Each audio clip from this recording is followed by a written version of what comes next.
નમસ્કાર વિદ્યાર્થી મિત્રો, આજે આપણે ધોરણ 8 વિષય સંસ્કૃત આની અંદર પાઠ નંબર 3 પહેલિકાહા એટલે કે પહેલિકાહાનો અર્થ થાય છે ઉખાણા.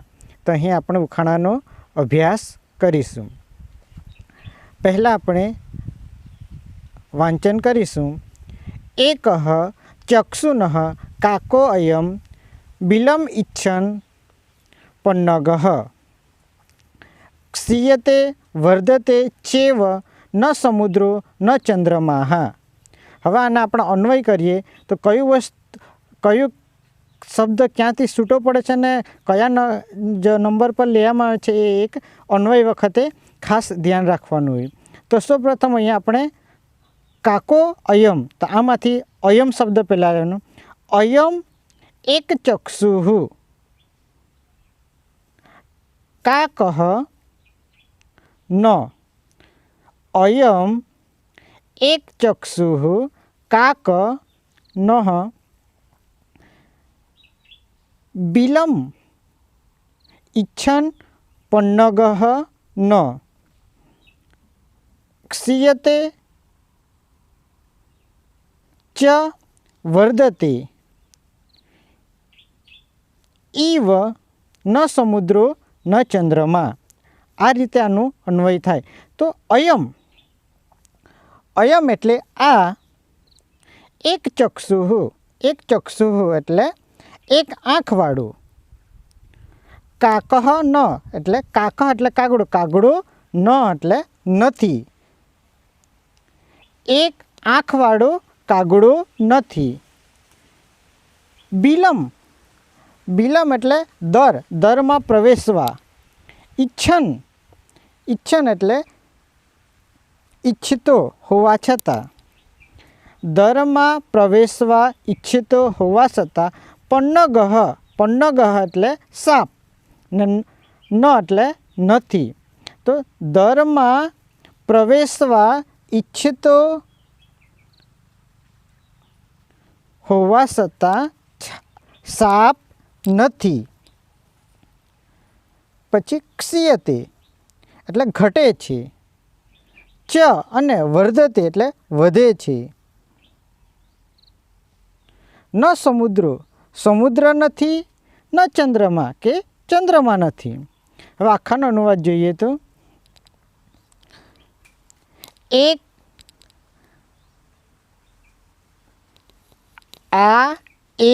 આંખવાળો કાગ છે પણ કાગડો નથી.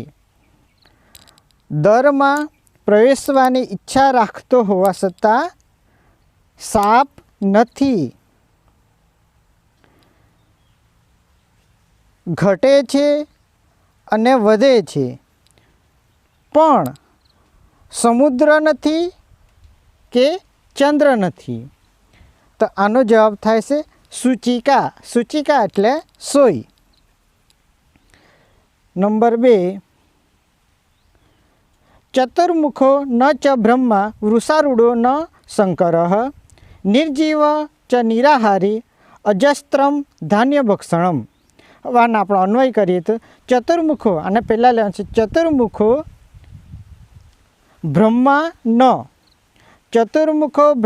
ન ચ વૃષારૂઢો શંકરઃ ન.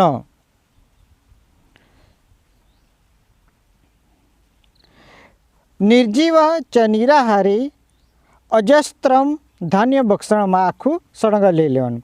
હવે આનો શબ્દ અનુવાદ જોઈએ તો ચતુર્મુખો એટલે 4 મુખવાળું. ચતુર્મુખો એટલે 4 મુખવાળું. બ્રહ્મા એટલે બ્રહ્મા નથી. ચ અને વૃષારૂઢો એટલે બળદ પર સવાર.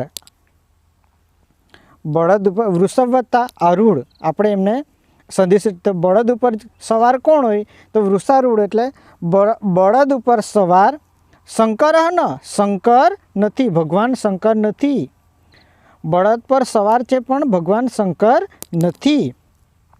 નિર્જીવો એટલે નિર્જીવ, જીવ વગરનું. ચ અને નિરાહારી ઉપવાસી આહાર ન કરનારું, અજસ્ત્રમ એટલે હંમેશા નિત્ય, ધાન્ય ભક્ષણમ એટલે અનાજનું ભક્ષણ કરે છે. હવે આખાનો આપણો અનુવાદ જોઈએ તો તે 4 મુખવાળો છે પણ બ્રહ્મા નથી. તે બળદ પર બેસે છે પણ શંકર નથી.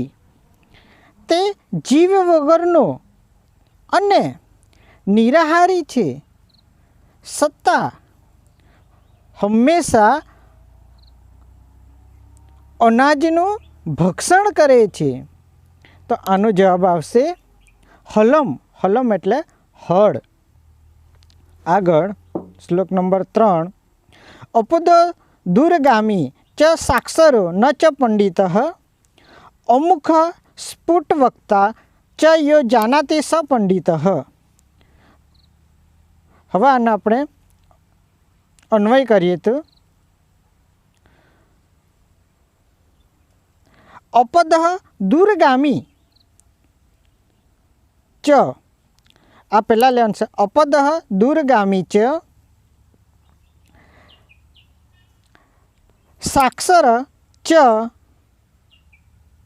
ન પંડિત. અપદ દૂરગામી ચ સાક્ષર ચ ન પંડિત.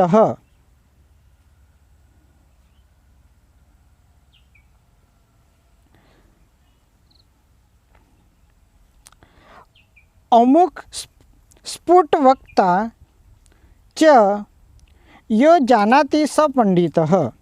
હવે આને આપણે શબ્દશઃ જોઈએ તો અપદ એટલે પગ વગરનું, દૂરગામી દૂર સુધી જનારો, ચ અને સાક્ષર એટલે સાક્ષર અક્ષર જ્ઞાનથી યુક્ત,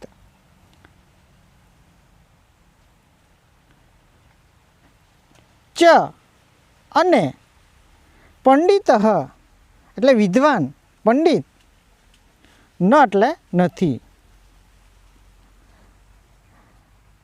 તે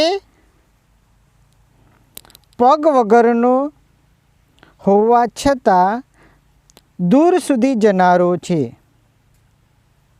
અને તે પોતે સાક્ષર છે પણ પંડિત નથી. અમુખ, અમુખ એટલે મુખ વગરનું, સ્ફુટ વક્તા એટલે સ્પષ્ટ વક્તા, સ્પષ્ટ બોલનાર, ચ અને યહ જે જાનાતી જાણે છે, સહ તે પંડિત એટલે પંડિત, વિદ્વાન છે. હવે આગળ જોઈએ તો તે મુખ વગરનો હોવા છતાં સ્પષ્ટ વક્તા છે અને જે જાણે છે તે પંડિત છે. હવે આખાનો અનુવાદ જોઈએ તો તે પગ વગરનો હોવા છતાં દૂર સુધી જનારો છે અને તે પોતે સાક્ષર છે પણ પંડિત નથી.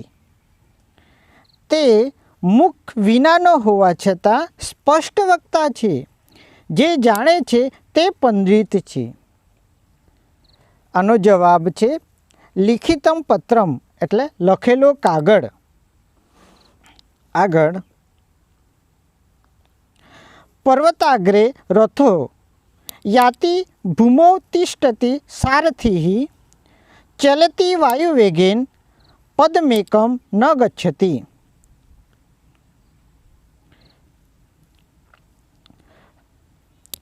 પર્વતાગ્રે રથો યાતિ, અને આપણે પહેલાં લેવાનું છે.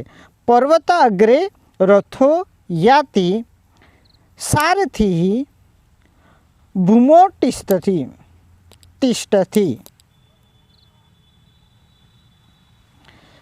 વાયુવેગેન ચલતી પદમેકમ ગચ્છતિ ન. હવે આને આપણે અનુવાદ કરીએ તો પર્વતાગ્રે એટલે પર્વતની આગળ એટલે અથવા પર્વતની ટોચ પર રથો એટલે રથ, યાતિ એટલે જાય છે. પર્વતની ટોચ પર રથ જાય છે. સારથી સારથી એટલે રથ ચલાવનાર, ભૂમો જમીન પર ભૂમિ પર, તિષ્ઠથી ઊભો છે. રથ ચલાવનાર સારથી જમીન પર ભૂમિ પર ઊભો છે. વાયુ વેગેન ચલતી, વાયુ વેગેન એટલે પવન જેવી ઝડપથી ગતિથી, વાયુ વેગે ચલતી ચાલે છે, પવન જેવી ઝડપથી ચાલે છે. પદમેકમ એક પગલું, પદ એટલે પગલું પગ ને એક એટલે એક, એક પદમેકમ એટલે એક પગલું અથવા એક ઢગલું, ગચ્છતિ ન જતો નથી.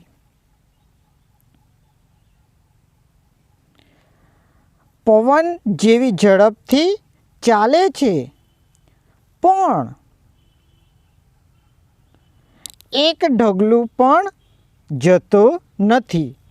હવે આના આખાનો અનુવાદ કરીએ તો પર્વતની ટોચ પર રથ જાય છે અને રથ ચલાવનાર સારથી ભૂમિ પર ઊભો છે. વાયુ વેગથી ચાલે છે છતાં પણ એક ડગલું પણ જતો નથી. આનો જવાબ છે કુંભકારસ્ય ચાકઃ એટલે કે કુંભારનો ચાકડો. આગળ નંબર 5 સુવર્ણસ્ય સુવર્ણસ્ય સુવર્ણસ્ય ચ જાનકી પ્રેષિતા તવ રામેણ સુવર્ણસ્ય ચ મુદ્રિકા. હવે આની અંદર જોઈએ તો સુવર્ણસ્ય સુવર્ણસ્ય સુવર્ણસ્ય પહેલી લાઇનમાં સુવર્ણસ્ય શબ્દ 3 વાર છે અને બીજી લાઇનમાં સુવર્ણસ્ય શબ્દ 4થી વાર છે. એટલે એક જ શબ્દના 4 રીતે અર્થ અહીં કાઢવામાં આવેલા છે. તો જોઈએ તો પહેલાં આપણે લેવાનું છે જાનકી.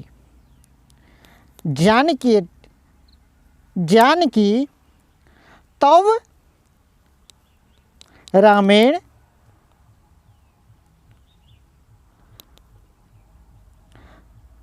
સુવર્ણસ્ય સુવર્ણસ્ય સુવર્ણસ્ય ચ મુદ્રિકા પ્રેષિતા. આ એમનું અન્વય થયું. હવે આપણે એને શબ્દ સજીએ. જાનકી જાનકી એટલે સીતા માતા, જનકનંદની સીતા. સીતાને આપણે જાનકી તરીકે ઓળખીએ છીએ. જાનકી તવ રામેણ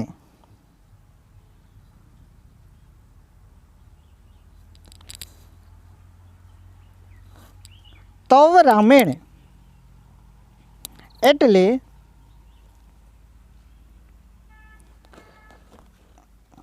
તમારા રામ વડે અથવા રામ વડે. તવ એટલે તમારા ને રામેણ એટલે રામ વડે અથવા રામ દ્વારા. જાનકી તવ રામેણ સુવર્ણસ્ય એટલે ઉચ્ચ કુળની. એક અર્થ આપણે લેવાનો છે ઉચ્ચ કુળની. બીજો અર્થ સુવર્ણસ્ય શ્રેષ્ઠ પરિવારના. સુવર્ણસ્ય ચળકતા રંગના. ચ અને સુવર્ણસ્ય એટલે સોનાની. ચ અને મુદ્રિકા એટલે વીંટી.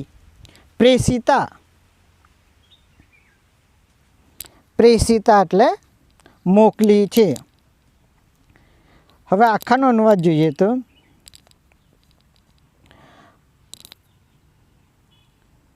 हे जनक नंदनी सीता तमारा राम वडे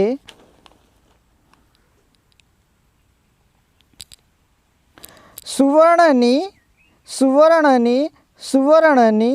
અને સુવર્ણની વીંટી મોકલાય છે અથવા મોકલવામાં આવી છે। હવે આને આપણે બીજી રીતે જોઈએ તો હે જનકનંદની સીતા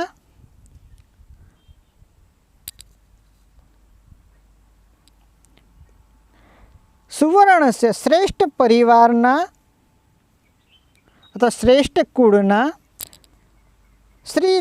શ્રીરામ વડે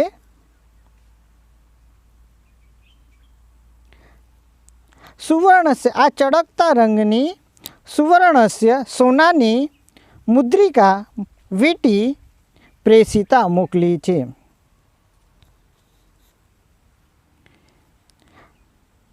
એકવાર પાછું જોઈ લઈએ।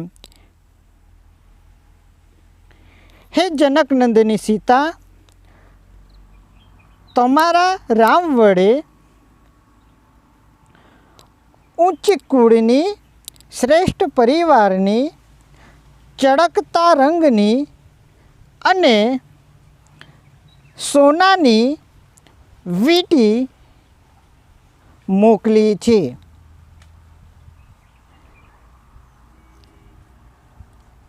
આની અંદર એક જ શબ્દના 4 અર્થ આપેલા છે એટલે આ શબ્દાનુપ્રાસ અલંકારનો ઉપયોગ અહીં કરેલો છે। હવે લાસ્ટ સુખ છે ભોજનાંતે ચ કિમ પેયમ જયંત કસ્ય વે સુત કથમ વિષ્ણુપદમ પ્રોક્તમ તક્રમ શક્રસ્ય દુર્લભમ। હવે આનો આપણે અન્વય કરીએ તો ભોજનાંતે કિમ પેયમ च जयंत कस्य वे सुतः विष्णुपदम कथम प्रोक्तम तक्रम शक्रस्य दुर्लभम। હવે અહીં જોઈએ તો આ આંતરાલાપ પ્રકારની પહેલિકા છે। આની અંદર પહેલા 3 સવાલ છે અને લાસ્ટ પંક્તિની અંદર એના 3ના સવાલોના જવાબ આપેલા હોય છે। તો પહેલો સવાલ છે ભોજનાંતે કિમ પેયમ એટલે ભોજનાંતે ભોજનને અંતે કિમ શું પેયમ એટલે પીવું કે ભોજનના અંતે શું પીવું ચ અને જયંત એટલે જયંત ઇન્દ્રનો પુત્ર જયંત કસ્ય કોનો વે ખરેખર સુત પુત્ર છે દીકરો છે કે જયંત ખરેખર કોનો દીકરો છે। અને ત્રીજો સવાલ છે વિષ્ણુપદમ વિષ્ણુનું પદ કથમ એટલે કેવું પ્રોક્તમ એટલે કહેવાયું છે વિષ્ણુનું પદ કેવું કહેવાયું છે। જવાબ છે તક્રમ એટલે છાસ શક્રસ્ય એટલે ઇન્દ્રને અને દુર્લભમ એટલે દુર્લભ મળવું મુશ્કેલ। હવે પહેલો સવાલ છે કે ભોજનને અંતે શું પીવું જોઈએ તો એનો જવાબ તક્રમ એટલે શ્વાસ છે। જયંત કસ્ય વે સુત એટલે જયંત ખરેખર કોનો પુત્ર છે તો એનો જવાબ છે શક્રસ્ય એટલે ઇન્દ્રનો। ત્રીજો સવાલ છે વિષ્ણુપદમ કથમ પ્રોક્તમ એટલે વિષ્ણુનું પદ કેવું કહેવાયું છે તો એનો જવાબ છે દુર્લભમ।